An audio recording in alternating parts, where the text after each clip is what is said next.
అప్పుడు హీరో పెసరట్టు నెయ్యేసి కాల్పించమన్నాడు. కాపీ కూడా తెమ్మన్నాడు.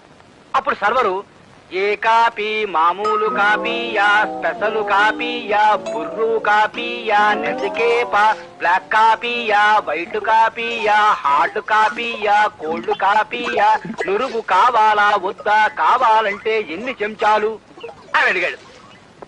అప్పుడు హీరో మామూలు కాపీ తెమ్మన్నాడు. అప్పుడు సర్వరు నీలగిరి కాపీయా, హిమగిరి కాపీయా, సిమలా కాపీయా. ఆపండి మహాప్రభు, ఆపండి. తమలో ఇంత ఊహాశక్తి ఉందని ఊహించలేకపోయాను. ఈ కథ సినిమా తీసుకోండి, 10,000 రోజులు ఆడుతుంది. జనం వృద్ధులై పండి రాలిపోయేంత వరకు, కలియుగాంతం వచ్చి సర్వ ప్రాణి నాశనమైపోయేంత వరకు ఈ సినిమా ఆడుతూనే ఉంటుంది మహాప్రభు, ఆడుతూనే ఉంటుంది. నన్ను వదిలేయండి. అర్భకుండి, తమకు కథ వినిపించే శక్తి లేని